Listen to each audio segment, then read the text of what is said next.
किस तरह रोडों पर परेशान हो रही है, किस तरह से साथ दे और अपनी बहनों को इस तरह रोडों पे खड़ा होते हुए देखे। आप हमारा साथ दे, आप लोग तशरीफ रखिए, आपको आपकी माँ बहनों को अगर अभी आपके अंदर इस्तिकामत है तो आप इमाम ज़माना का भी तभी साथ दे सकते हैं। लब्बैक या मेहदी, लब्बैक या मेहदी, लब्बैक।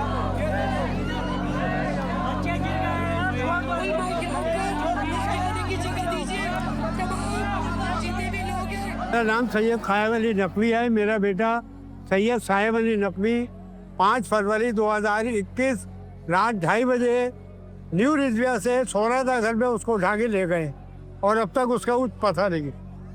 हाई कोर्ट ने मुझे 3 पेपर दिए थे, उस पर उन्होंने इंटेलिजेंस ने लिखा है कि जी ये शिया बैंड शिया दहशतगर्द तंजीम का मेंबर है।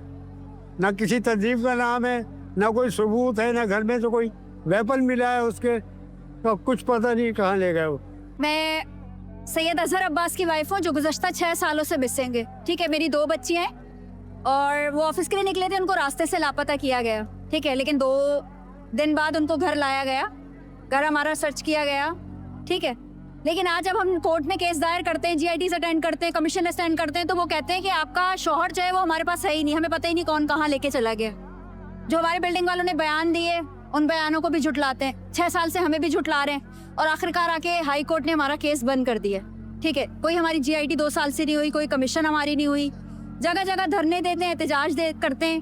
2 साल की मेरी बच्ची थी जब मेरे शौहर गए, आज वो 8 साल की हो गई है। ठीक है, उसके फाइनेंशियली तो आप छोड़ दें, जो मेंटली इश्यूज हो गए मेरी बच्ची के साथ, जहनी तौर पे दबाव का शिकार।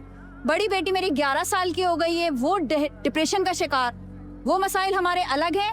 ठीक है, और ये जो हम जगह जगह धरने दे रहे हैं, एहतजाज कर रहे हैं, इससे भी हमें कुछ हासिल वसूल नहीं है। देखिए, एहतजाज जुलूस बाजार तो खुद एक एहतजाज है। ठीक है, इसी तरह हम भी इसमें एहतजाज करते हैं और हमने 10 मुहर्रम को जो धरना ख़त्म किया उसकी भी वजह यही थी कि इमाम हुसैन अलैहिस्सलाम का दिन था, यौम आशूरा था, इसलिए हमने वो ख़त्म किया था। और आज भी हमने जुलूस के एहतराम में ही अपना एहतजाज ख़त्म किया है।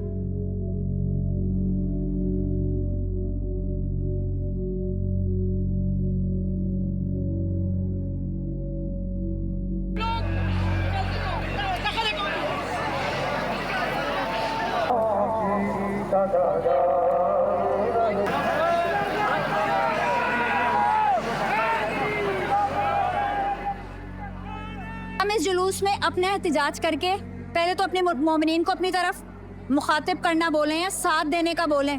दूसरा ये कि हमारी सबसे बड़ी ताकत, हमारी सबसे बड़ी पावर जो है ना, वो हमारा जुलूस है।